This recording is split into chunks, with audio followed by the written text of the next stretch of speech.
Good evening, my friends. It's Indiana Holmes for story time. And tonight we begin a new book by the great author F.Scott Fitzgerald. Tonight's book is The Great Gatsby, one of his most celebrated works, which was originally written by him in 1925. We begin with the first page of text, which is in fact the dedication to someone. And the dedication is very simple. It's just 4 words. I will read them.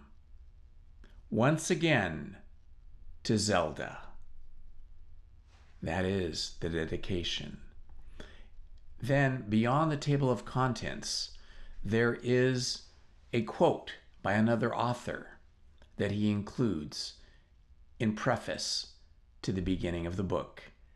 And it goes like this. Then wear the gold hat, if that will move her. If you can bounce high, bounce for her too, till she cry, lover, gold-hatted, high-bouncing lover, I must have you. Thomas Park de Invilliers. And now we begin with Chapter 1. In my younger and more vulnerable years, my father gave me some advice that I've been turning over in my mind ever since. Whenever you feel like criticizing anyone, he told me, just remember that all the people in this world haven't had the advantages that you've had.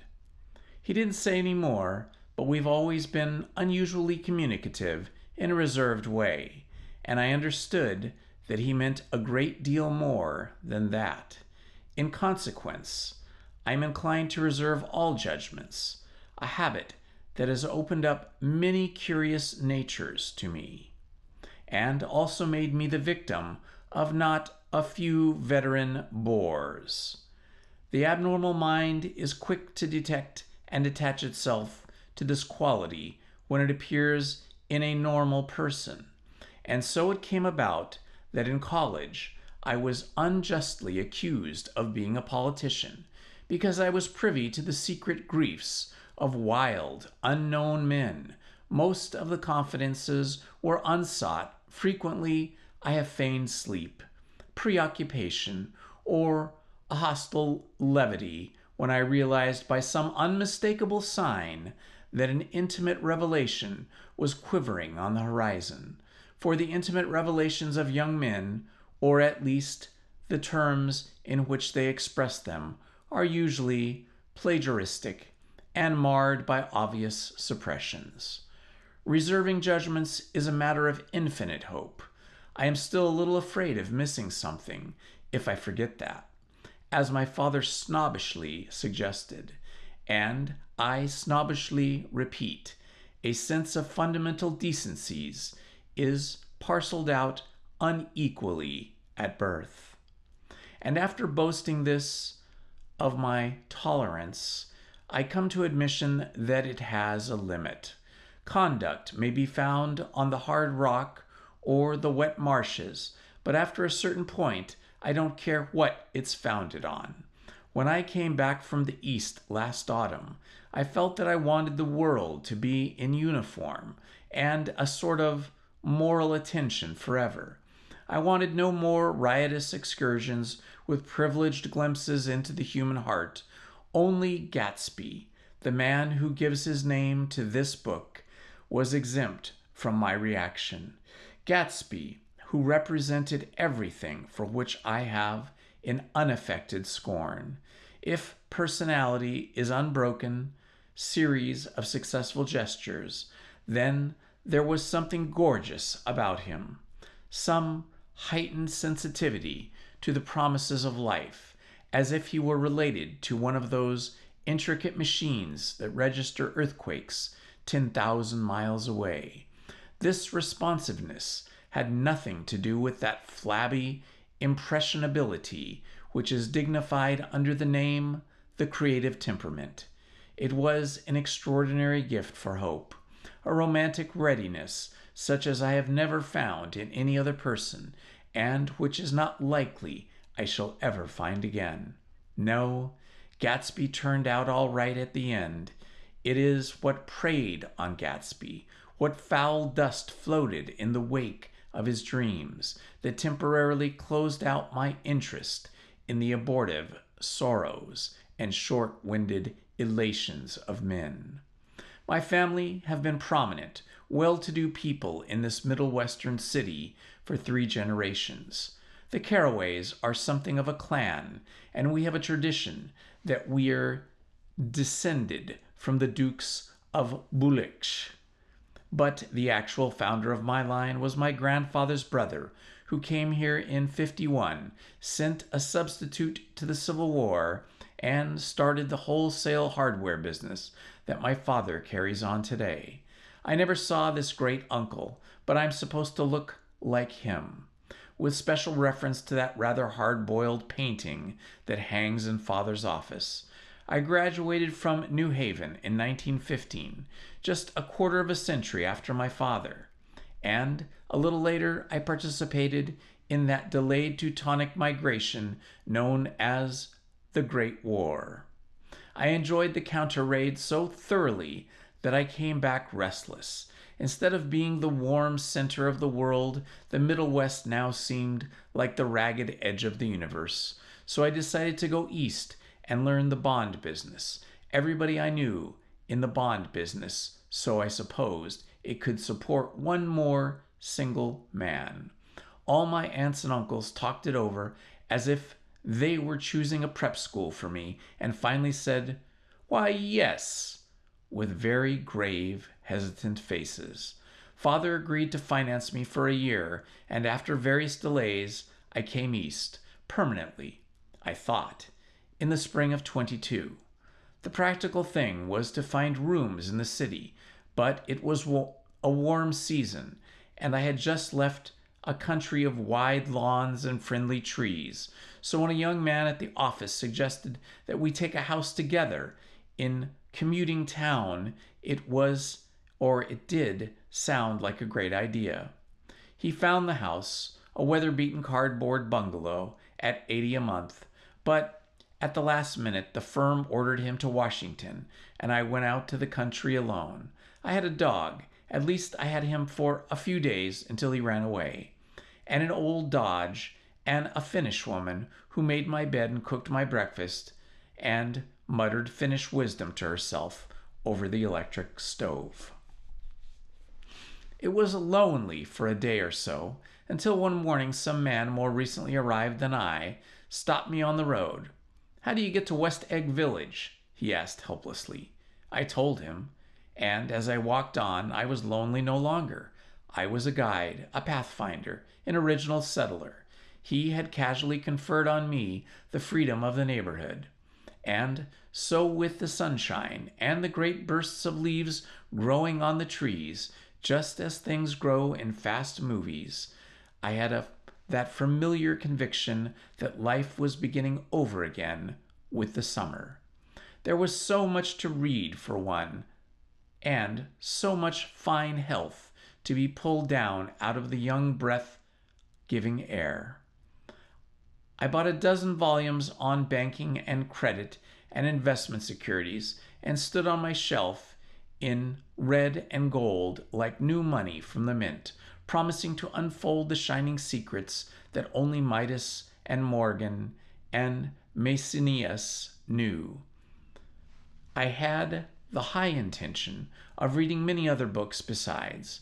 I was rather literary in college. One year I wrote a series of very solemn and obvious editorials for the Yale News, and now I was going to bring back all such things into my life and become again the most limited of all specialists, the well-rounded man. This isn't just an epigram. Life is much more successfully looked at from a single window, after all. It was a matter of chance that I should have rented a house in one of the strangest communities in North America. It was on that slender, riotous island which extends itself due east of New York, and where there are, among other natural curiosities, two unusual formations of land. 20 miles from the city, a pair of enormous eggs, identical in contour and separated only by a courtesy bay, jut out into the utmost domesticated body of salt water in the Western Hemisphere, the great wet barnyard of Long Island Sound. They are not perfect ovals. Like the egg in the Columbus story, they are both crushed flat at the contact end, but their physical resemblance must be a source of perpetual confusion to the gulls that fly overhead. To the wingless, a more arresting phenomena is their dissimilarity in every particular except shape and size. I lived at West Egg, the less fashionable of the two, though this is a most superficial tag to express the bizarre and not a little sinister contrast between them. My house was at the very tip of the egg, only 50 yards from the Sound, and squeezed between two huge places that rented for $12,000 or $15,000 a season. The one on my right was a colossal affair by any standard. It was a factual imitation of some Hotel de Ville in Normandy, with a tower on one side, spanking new under a thin beard of raw ivy, and a marble swimming pool, and more than 40 acres of lawn and garden. It was Gatsby's mansion. Or rather, as I didn't know Mr. Gatsby, it was a mansion inhabited by a gentleman of that name. My own house was an eyesore, but it was a small eyesore, and it had been overlooked. So I had a view of the water, a partial view of my neighbor's lawn, and the consoling proximity of millionaires, all for $80 a month.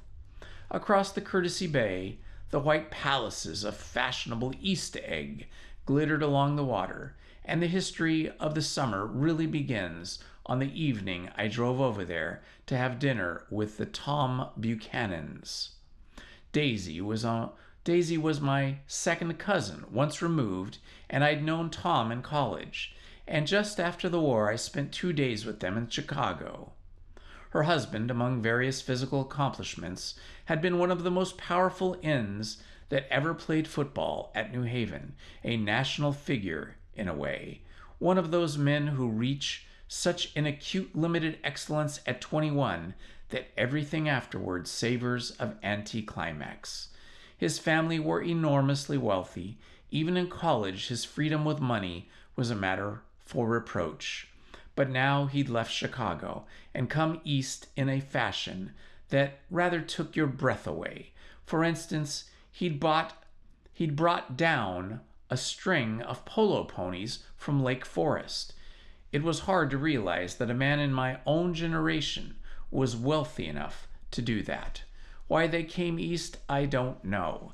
They had spent a year in France for no particular reason, and then drifted here and there unrestfully, wherever people played polo, and were rich together. This was a permanent move, said Daisy over the telephone, but I didn't believe it.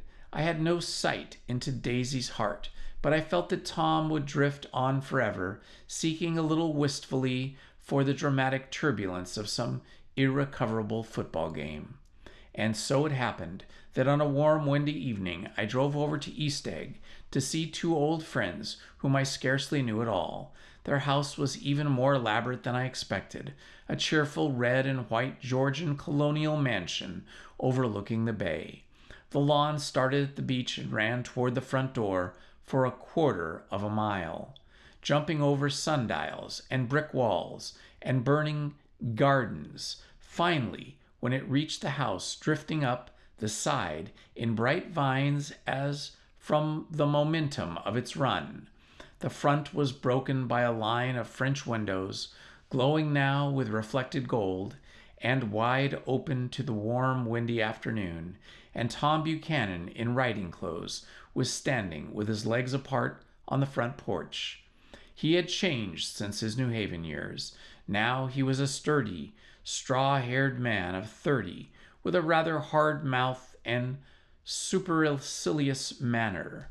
Two shining, arrogant eyes had established dominance over his face, and I gave him the appearance of always leaning aggressively forward. Not even the effeminate swank of his riding clothes could hide the enormous power of that body. He seemed to fill those glistening boots until he strained the top lacing, and you could see a great pack of muscle shifting when his shoulder moved under his thin coat. It was a body capable of enormous leverage, a cruel body. His speaking voice, a gruff, husky tenor, added to the impression of fractiousness he conveyed. There was a touch of paternal contempt in it, even toward people he liked, and there were men at New Haven who had hated his guts. Now, don't even think my opinion on these matters is final, he seemed to say, just because I'm stronger and more of a man than you are. We were in the same senior society, and while we were never intimate, I always had the impression that he approved of me and wanted me to like him with some harsh, defiant wistfulness of his own. We talked for a few minutes on the sunny porch.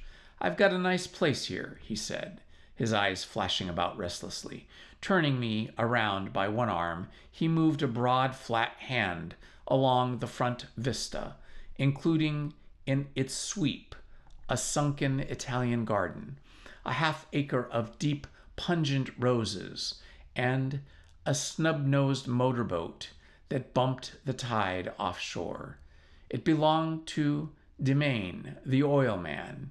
He turned me around again, politely and abruptly. "We'll go inside." We walked through a hallway. It was a high hallway, into a bright, rosy-colored space, fragility bound into the house by French windows at either side.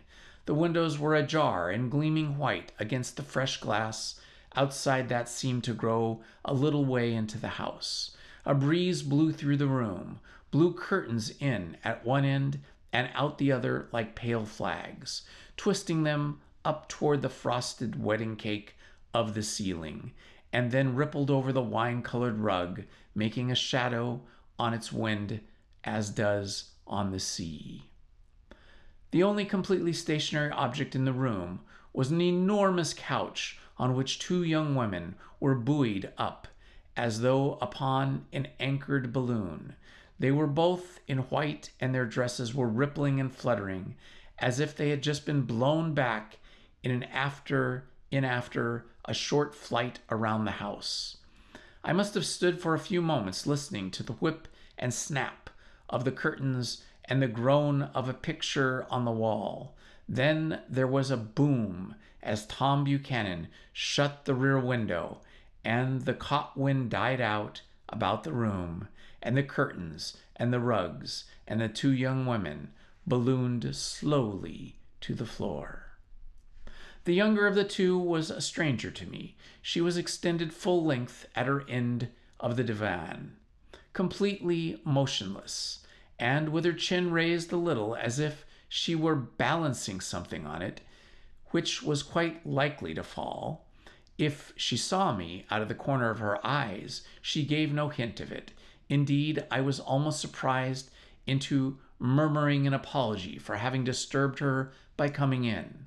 The other girl, Daisy, made an attempt to rise. She leaned slightly forward with a conscientious expression. Then she laughed, an absurd, charming little laugh, and I laughed too, and came forward into the room.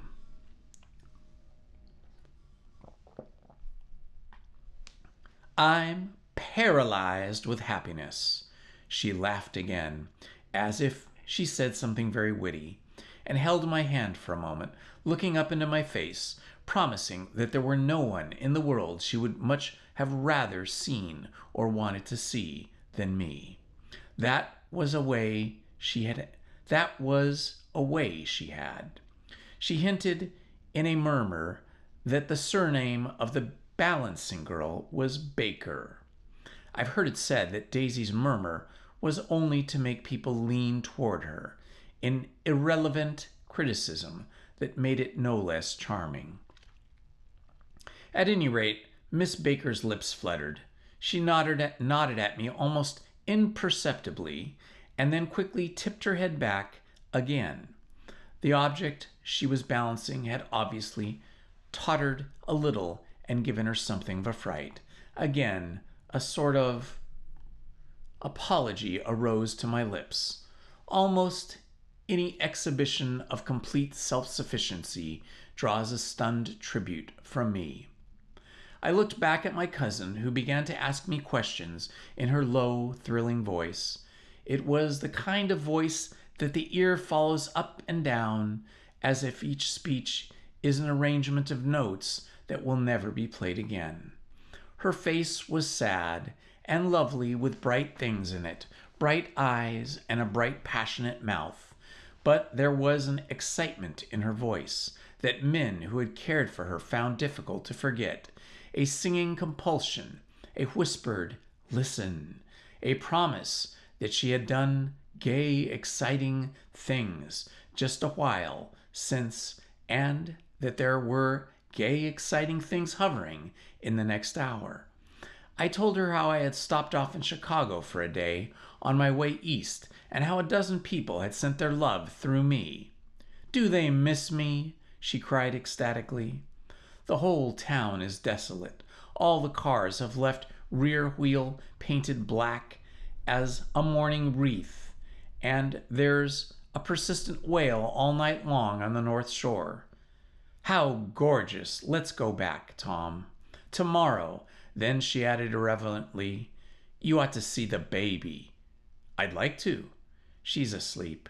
She's 2 years old. Haven't you seen her?" "Never." "Well, you ought to see her. She's—" Tom Buchanan, who had been hovering restlessly about the room, stopped and rested his hand on my shoulder. "What you doing, Nick?" "I'm a bondman." "Who with?" I told him. "Never heard of them," he remarked decisively. This annoyed me. "You will," I answered shortly.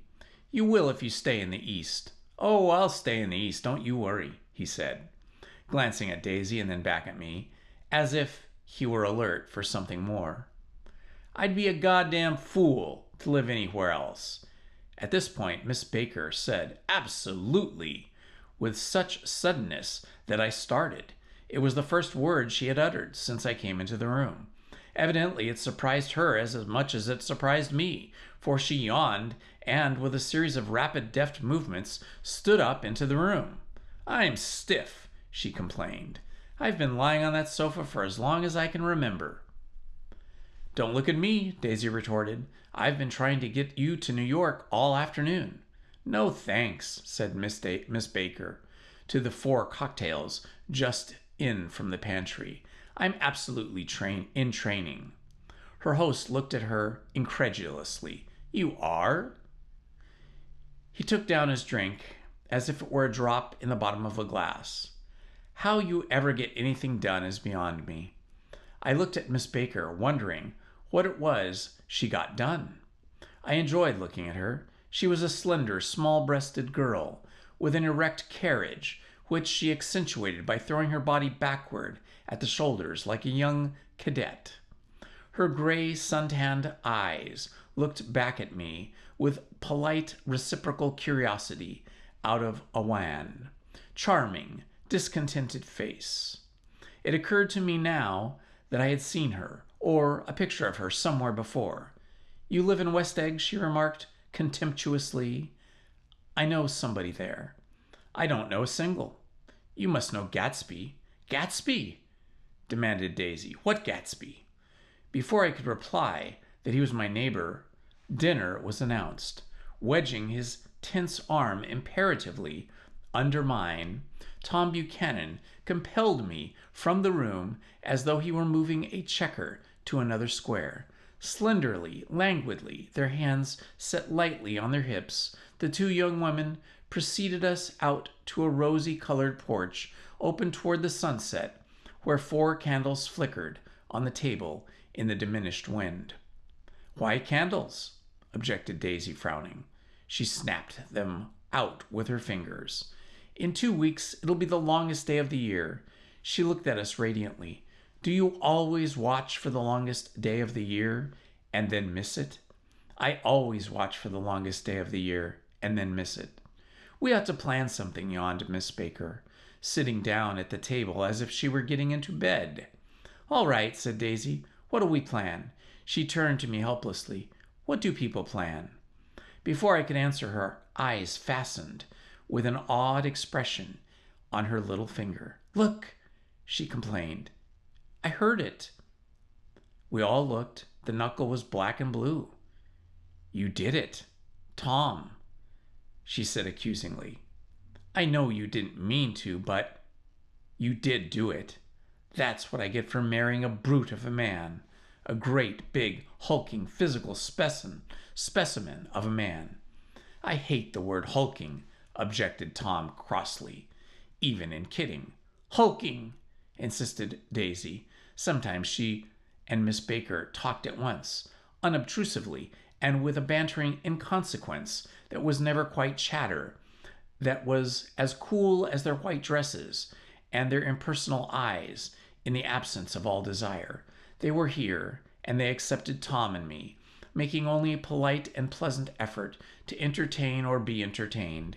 They knew that presently dinner would be over, and a little later that evening, too, would be over and casually put away. It was sharply different from the West, where an evening was hurried from phase to phase towards its close in a continually disappointed anticipation, or else in sheer nervous dread of a moment itself. You make me feel uncivilized, Daisy, I confessed on my second glass of corky, but rather impressive claret. Can't you talk about crops or something? I meant nothing in particular by this remark, but it was taken up in an unexpected way. Civilization's going to pieces, broke out Tom violently. I've gotten to be a terrible pessimist about things. Have you read The Rise of the Colored Empires by this man Goddard? Why, no, I answered, rather surprised by his tone. Well, it's a fine book, and everybody ought to read it. The idea is, if we don't look out, the white race will be utterly submerged. It's all scientific stuff. It's been proved. Tom's getting very profound, said Daisy, with an expression of unthoughtful sadness. He reads deep books with long words in them.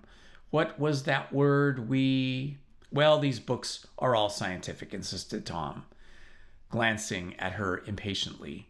This fellow has worked out the whole thing. It's up to us, who are the dominant race, to watch out, or these other races will have control of things. We've got to beat them down, whispered Daisy, winking ferociously toward the fervent sun. You ought to live in California, began Miss Baker, but Tom interrupted her by shifting heavily in his chair.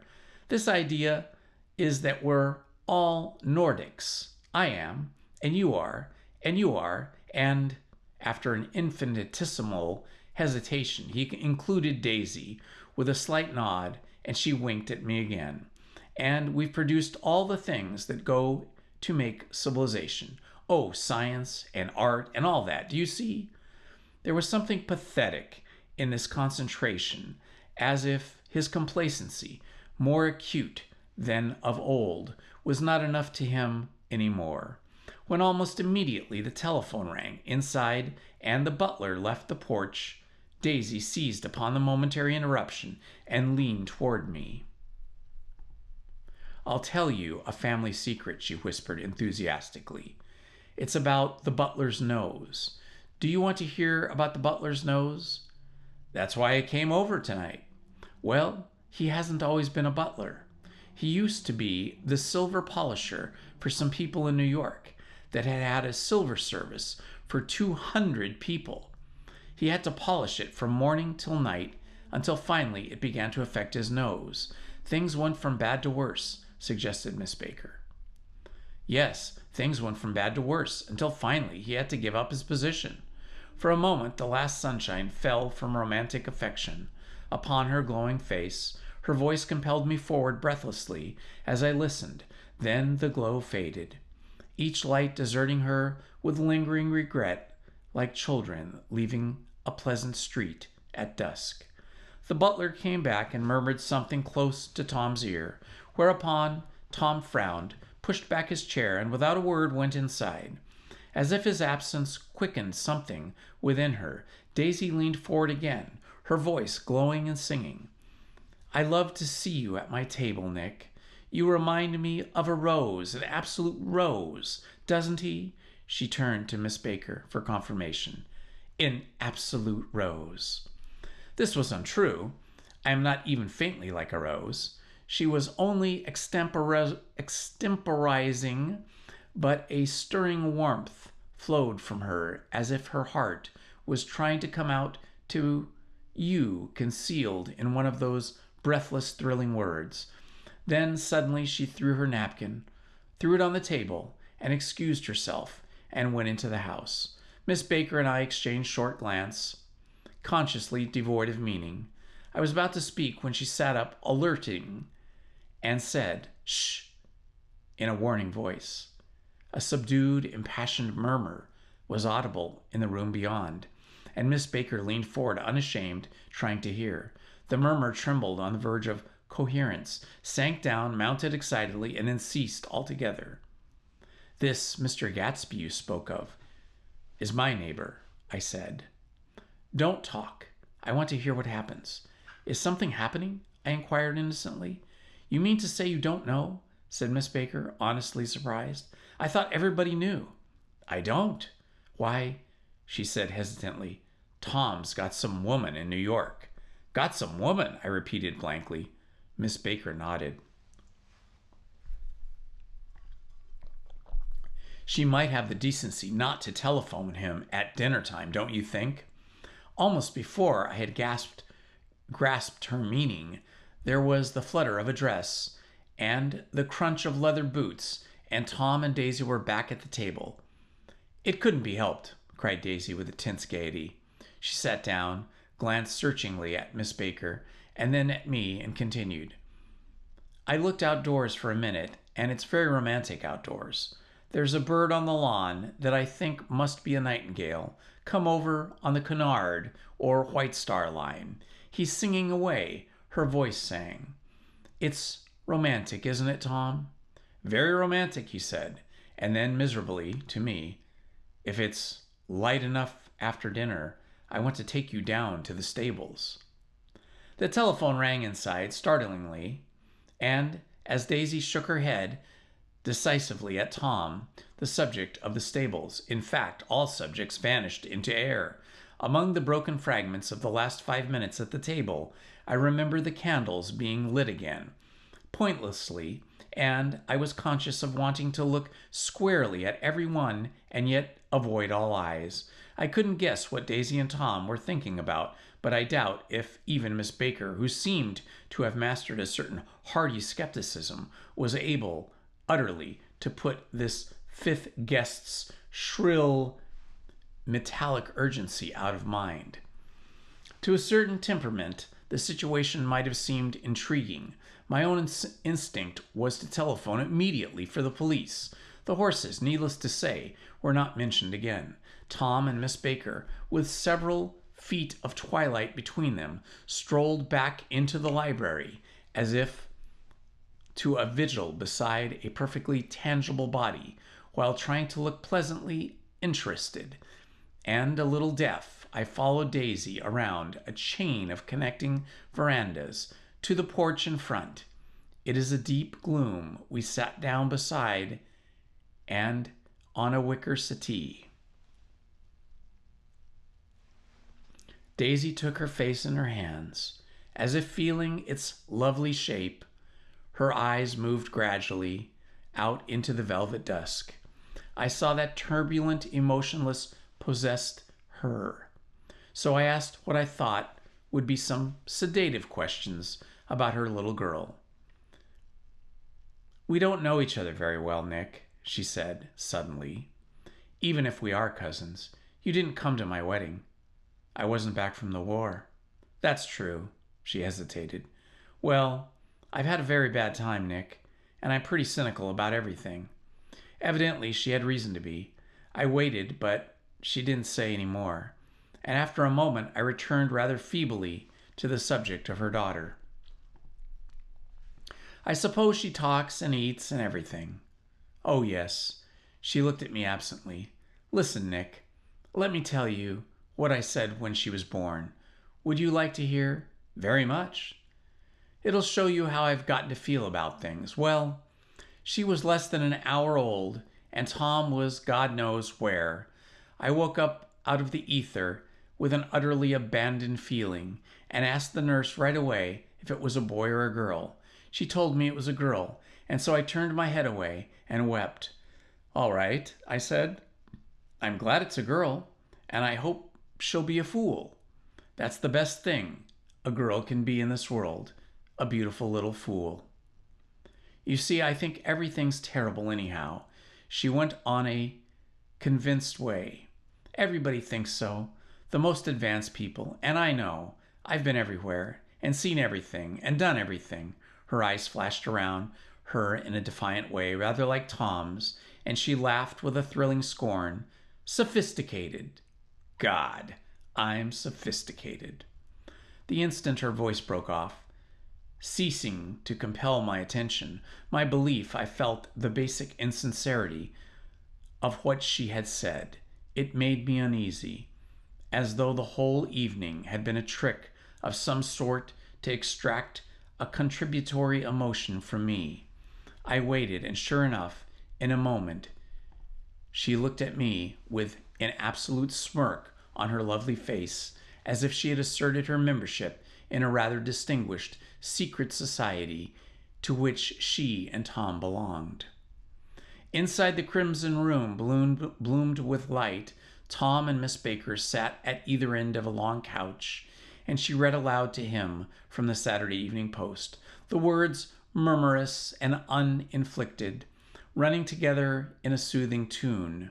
The lamplight, bright on its boots and dull on the autumn leaf yellow of her hair, glinted along the paper as she turned the page with a flutter of slender muscles in her arms. When we came in, she held us silent for a moment with a lifted hand.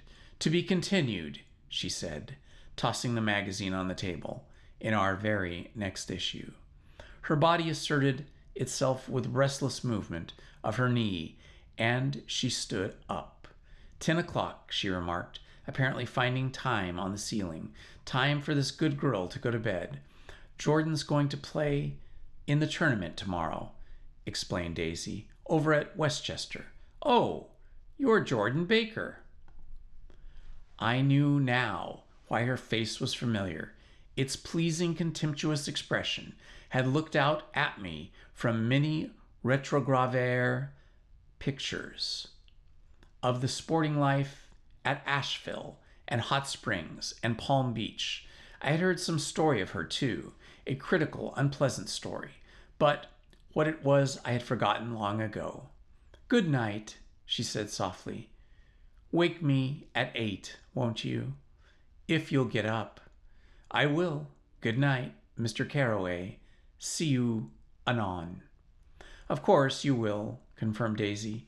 In fact, I think I'll arrange a marriage. Come over often, Nick, and I'll sort of, fling you together. You know, lock you up accidentally in a linen closet and push you out to sea in a boat and all that sort of thing.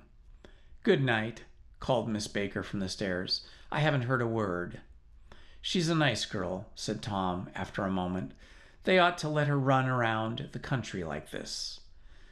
That is, I should say, they should not let her run around the country. Who oughtn't to? Inquired Daisy coldly. Her family. Her family is one aunt, about 1,000 years old. Besides, Nick's going to look after her, aren't you, Nick? She's going to spend lots of weekends out here this summer. I think the home influence will be very good for her. Daisy and Tom looked at each other for a moment in silence. Is she from New York? I asked quickly. From Louisville. Our white girlhood was passed together there. Our beautiful white. Did you give Nick a little heart-to-heart talk On the veranda? Demanded Tom suddenly. Did I? She looked at me. I can't seem to remember, but I think we talked about the Nordic race. Yes, I'm sure we did. It's sort of crept up on us. First thing you know. Don't believe everything you hear, Nick, he advised me. I said lightly that I had heard nothing at all, and a few minutes later I got up to go home. They came to the door with me and stood side by side in a cheerful square of light. As I started my motor, Daisy peremptorily called, "Wait! I forgot to ask you something, and it's important. We heard you were engaged to a girl out west." "That's right," corroborated Tom kindly. We heard that. We heard that you were engaged." "It's libel. I'm too poor." "But we heard it," insisted Daisy, surprising me by opening up again in a flower-like way. "We heard it from 3 people, so it must be true." Of course I knew what they were referring to, but I wasn't even vaguely engaged. The fact that gossip had published the bans was one of the reasons I had come east. You can't stop going with an old friend on account of rumors, and on the other hand, I had no intention of being rumored into marriage. Their interest rather touched me and made them less remotely rich nevertheless. I was confused and a little disgusted as I drove away. It seemed to me that the one thing for Daisy to do was to rush out of the house, child in arms, but apparently there were no such intentions in her head. As for Tom, the fact that he had some woman in New York was really less surprising than it had been depressed by a book. Something was making him nibble at the edge of stale ideas, as if his sturdy physical egotism no longer nourished his peremptory heart. Already it was deep summer. On roadhouse roofs and front of wayside garages, where new red gas pumps sat out in pools of light, and when I reached my estate at West Egg, I ran the car under its shed and sat for a while on the abandoned grass roller in the yard. The wind had blown off, leaving a loud, bright night with wings beating in the trees and a persistent organ sound as the full bellows of the earth blew the frogs full of life.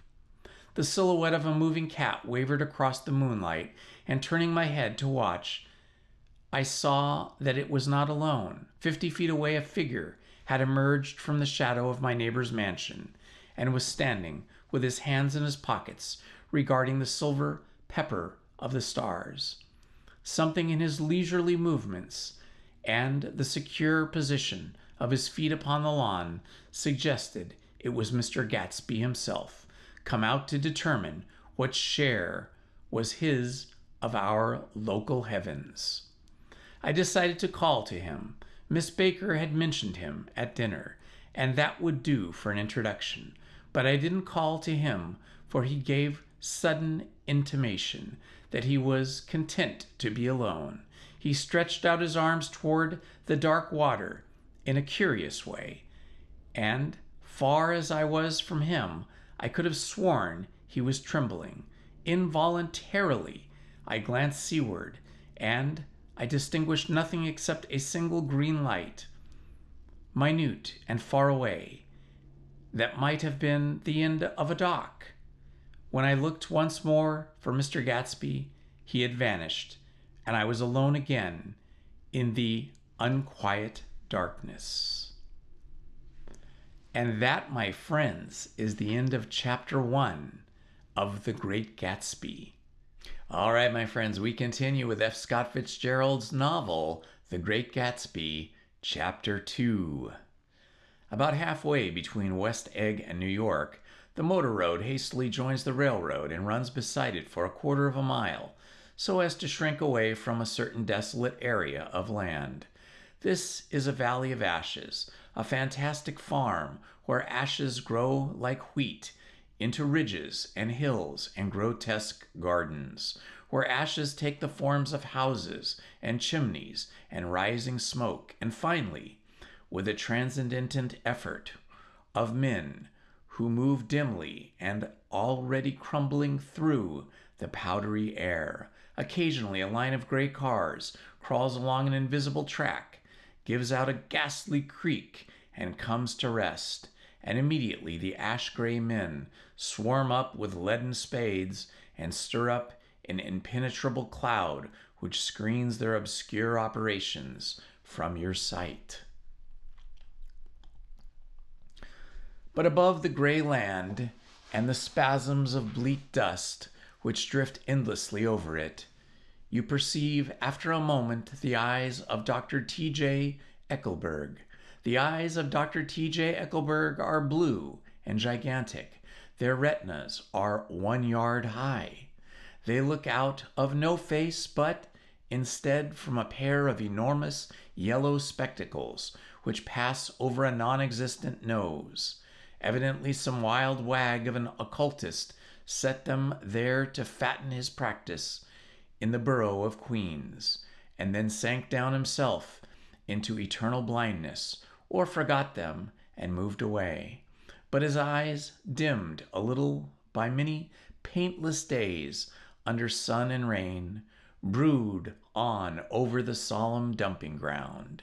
The Valley of Ashes is bounded on one side by a small foul river, and when the drawbridge is up to let barges through, the passengers on waiting trains can stare at the dismal scene for as long as a half an hour.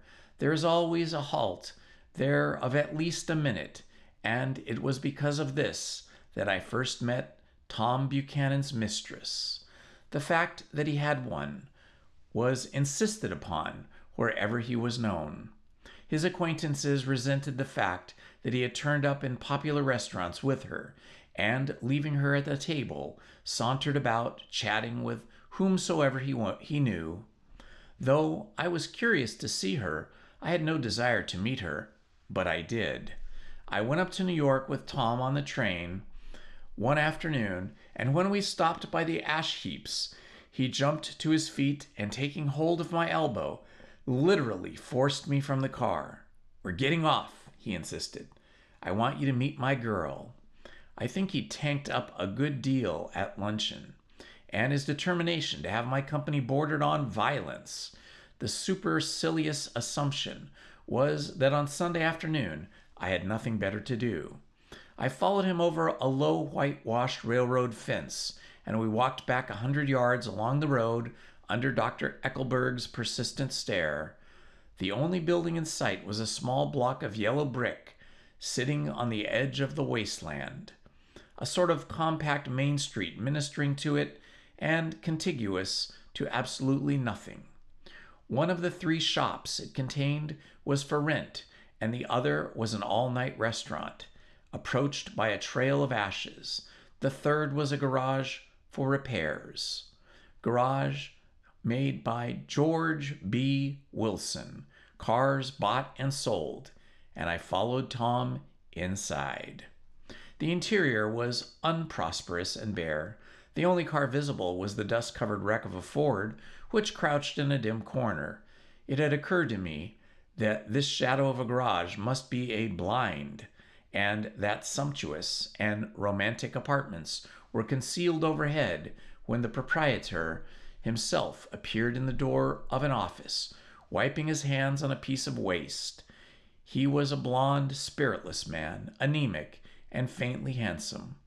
When he saw us, a damp gleam of hope sprang into his light blue eyes.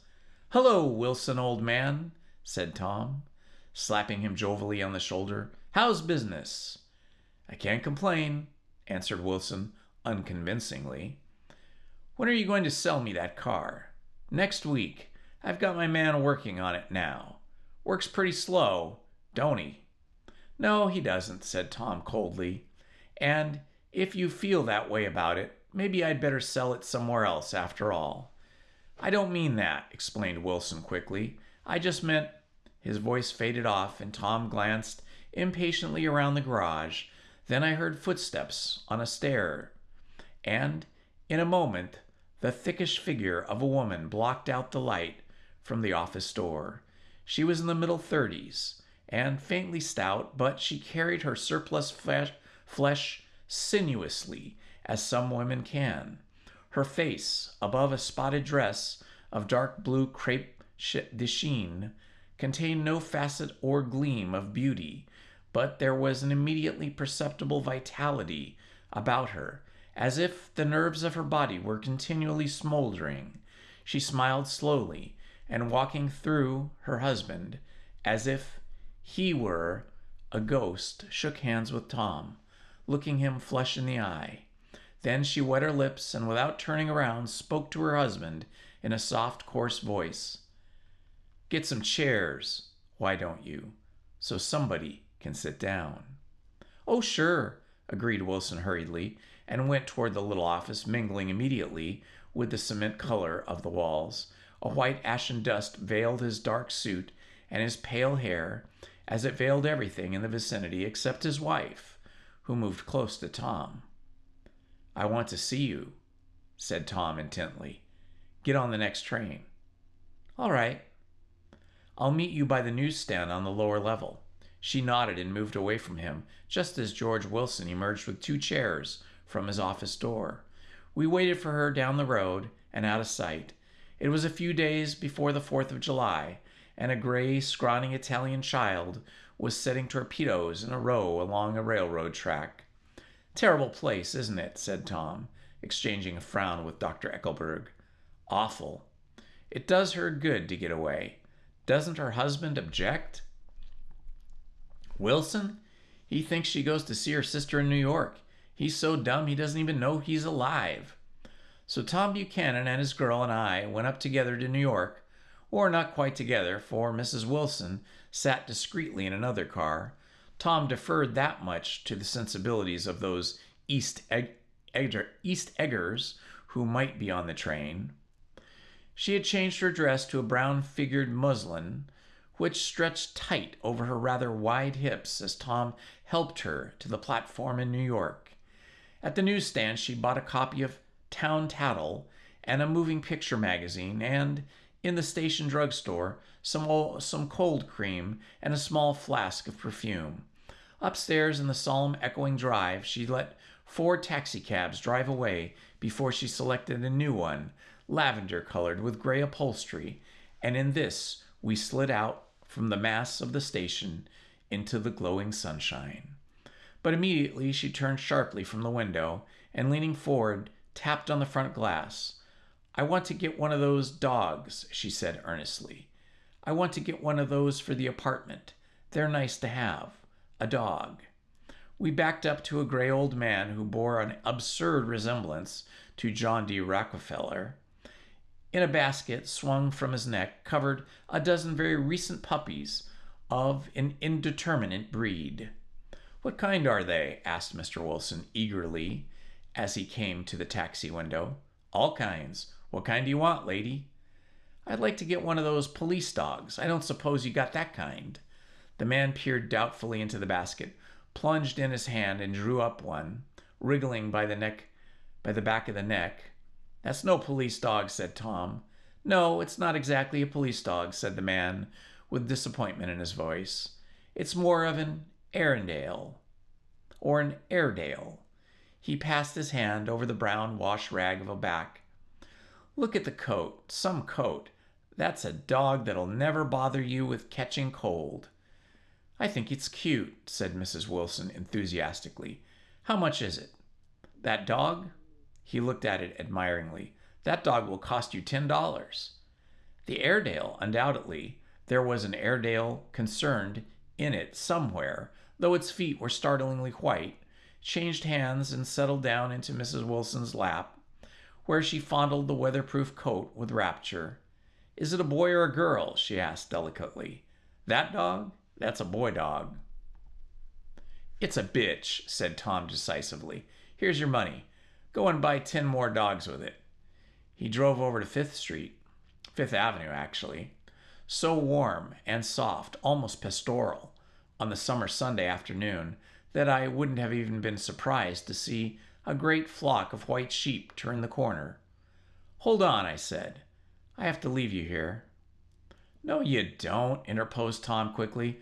"Myrtle'll be hurt if you don't come up to the apartment. Won't you, Myrtle?" "Come on," she urged. I'll telephone my sister Catherine. She's said to be very beautiful by people who ought to know. Well, I'd like to, but we went on, cutting back again over the park towards West Hundreds. At 158th Street, the cab stopped at one slice in a long white cake of apartment houses. Throwing a regal homecoming glance around the neighborhood, Mrs. Wilson gathered up her dog and her other purchases and went haughtily in. "I'm going to have the McKees come up," she announced as we rose in the elevator. "And of course, I got to call up my sister, too." The apartment was on the top floor, a small living room, a small dining room, a small bedroom, and a bath. The living room was crowded to the doors, with a set of tapestried furniture entirely too large for it, so that to move about was to stumble continually over scenes of ladies swinging in the gardens of Versailles. The only picture was an over-enlarged photograph, apparently a hen sitting on a blurred rock. Looked at it from a distance, however, the hen resolved itself into a bonnet, and the countenance of a stout old lady beamed down into the room. Several old copies of Town Tattle lay on the table together with a copy of Simon Called Peter and some of the small scandal magazines of Broadway. Mrs. Wilson was first concerned with the dog. A reluctant elevator boy went for a box full of straw and some milk, to which he added his own initiative, a tin of large hard dog biscuits, one of which decomposed apathetically in the saucer of milk all afternoon. Meanwhile, Tom brought out a bottle of whiskey from a locked bureau drawer. "I have been drunk just twice in my life, and the second time was that afternoon, so everything that happened was a dim, hazy cast over it, although until after 8 o'clock the apartment was full of cheerful sun." Sitting on Tom's lap, Mrs. Wilson called up several people on telephone. Then there were no cigarettes, and I went out to buy some at the drugstore on the corner. When I came back, they had disappeared, so I sat down discreetly in the living room and read a chapter of Simon Called Peter. Either it was terrible stuff, or the whiskey distorted things, because it didn't make any sense to me. Just as Tom and Myrtle, after their first drink, Mrs. Wilson and I called each other by our first names, reappeared, company commenced to arrive at the apartment door. The sister Catherine was a slender, worldly girl of about 30, with a solid, sticky bob of red hair and a complexion powdered milky white. Her eyebrows had been plucked and then drawn on again at a more rakish angle, but the efforts of nature toward the restoration of the old alignment gave a blurred air to her face. When she moved about, there was an incessant clicking of innumerable pottery bracelets jingled up and down on her arms. She came in with such a proprietary haste and looked around so possessively at the furniture that I wondered if she lived there. But when I asked her, she laughed immoderately, repeated my question aloud, and told me she lived with a girlfriend at a hotel. Mr. McKee was a pale, feminine man from the flat below. He had just shaved, for there was white spot of lather on his cheekbone, and he was most respectful in his greeting to everyone in the room. He informed me that he was in the artistic game, and I gathered later that he was a photographer and had made the dim enlargement of Mrs. Wilson's mother, which hovered like an ectoplasm on the wall. His wife was shrill, languid, handsome, and horrible. She told me with pride that her husband had photographed her 127 times since they had been married. Mrs. Wilson had changed her costume some time before, and was now attired in an elaborate afternoon dress of cream-colored chiffon, which gave out a continual rustle as she swept about the room. With the influence of the dress, her personality had also undergone a change. The intense vitality that had been so remarkable in the garage was converted into impressive hauteur. Her laughter, her gestures, her assertions became more violently affected, moment by moment. And as she expanded, the room grew smaller around her until she seemed to be revolving on a noisy, creaking pivot through the smoky air. "My dear," she told me, and she told her sister in a high, mincing shout, "most of these fellows will cheat you every time. All they think of is money. I had a woman up here last week to look at my feet. And when she gave me the bill, you'd have thought she'd had my appendicitis out." "What was the name of the woman?" asked Mrs. McKee. "Mrs. Eberhart. She goes around looking at people's feet in their homes." "I like your dress," remarked Mrs. McKee. "I think it's adorable." Mrs. Wilson rejected the compliment by raising her eyebrow in disdain. "It's just a crazy old thing," she said. "I just slip it on sometimes when I don't care what I look like. But it looks wonderful on you, if you know what I mean," pursued Mrs. McKee. "If Chester could only get you in that pose, I think he could make something of it." We all looked in silence as Mrs. Wilson, who removed a strand of hair from over her eyes and looked back at us with a brilliant smile. Mr. McKee regarded her intently with his head on one side and then moved his hand back and forth slowly in front of his face. "I should change the light," he said after a moment. "I'd like to bring out the modeling of the features, and I'd like to try to get a hold of all the black hair." "I wouldn't think of changing the light," cried Mrs. McKee. "I think it's—" Her husband said, "Shh," and we all looked at the subject again, whereupon Tom Buchanan yawned audibly and got to his feet. "You McKees have something to drink," he said. "Get some more ice and mineral water, Myrtle, before everybody goes to sleep." I told that boy about the ice. Myrtle raised her eyebrows in despair at the shiftless of the lower orders. "These people, you have to keep after them all the time." She looked at me and laughed pointlessly. Then she flounced over the dog, kissed it with ecstasy, and swept into the kitchen, implying that a dozen chefs awaited her orders there. "I've done some nice things out on Long Island," asserted Mrs. McKee. Tom looked at him blankly. "Two of them we have framed downstairs." "Two what?" demanded Tom. "Two studies. One of them I call Montauk Point, the gulls. The other I call Montauk Point, the sea." The sister Catherine sat down beside me on the couch.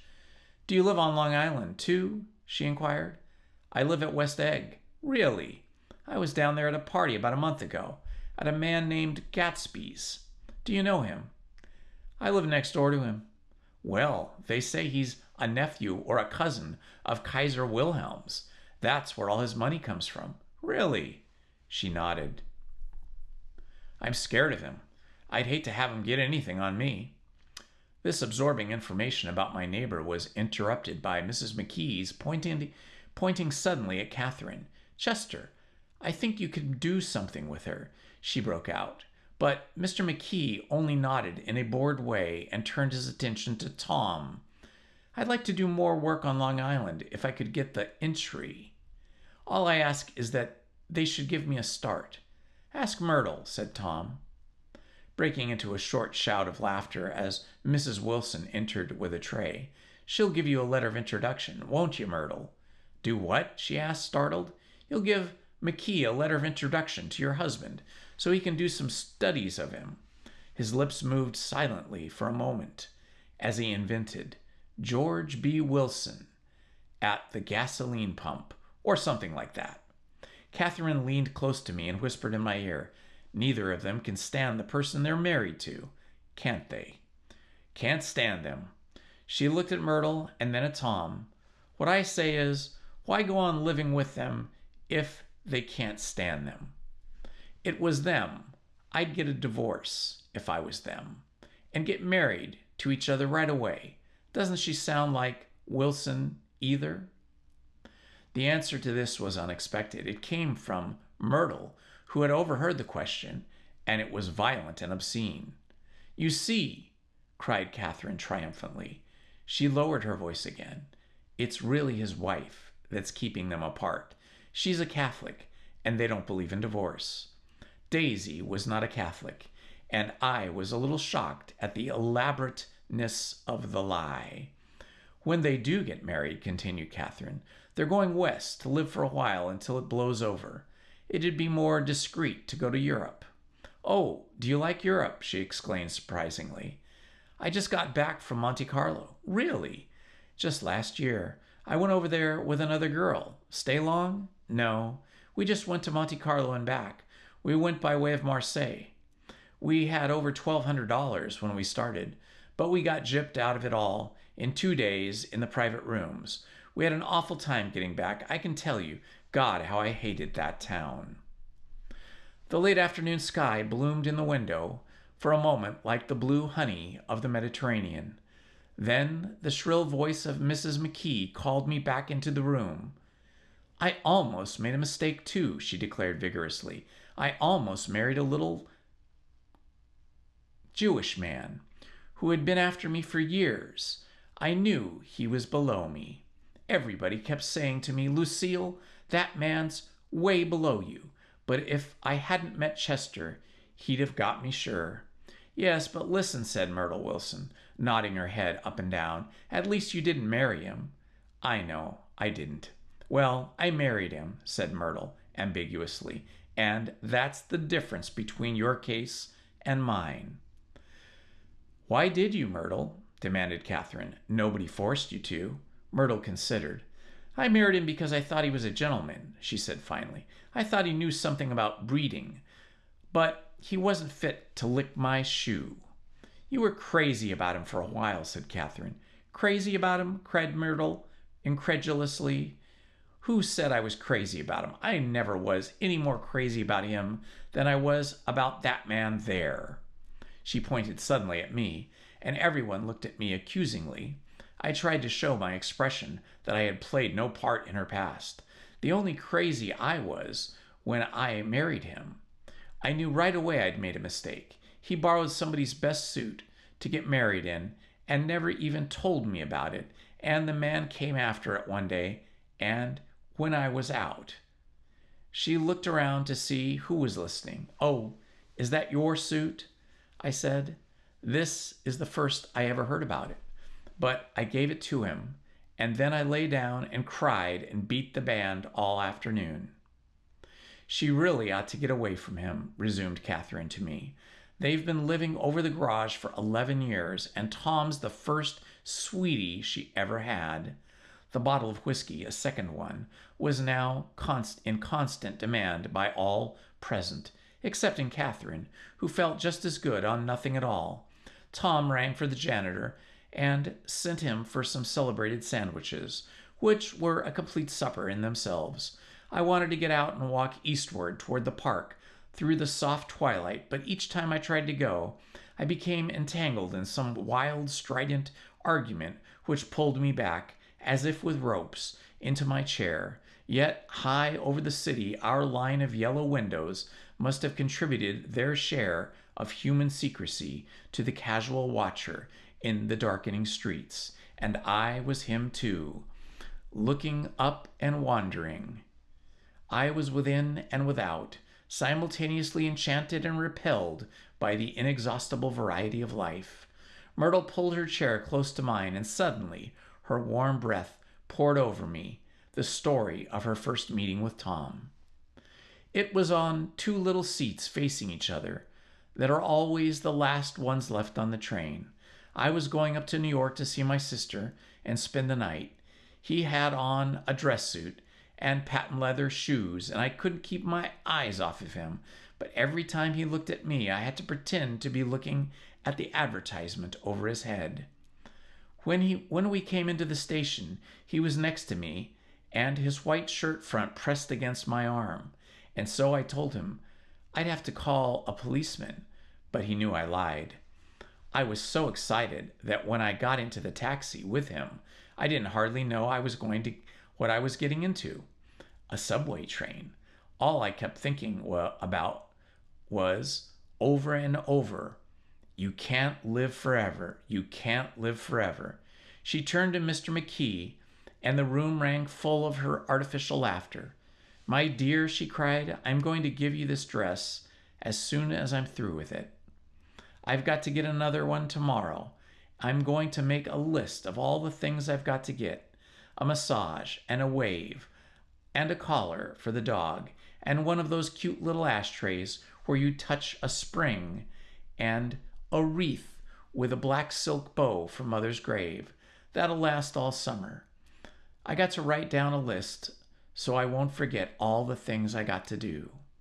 It was 9 o'clock. Almost immediately afterward, I looked at my watch and found it was 10. Mr. McKee was asleep in the chair, with his fists clenched in his lap, like a photograph of a man in action.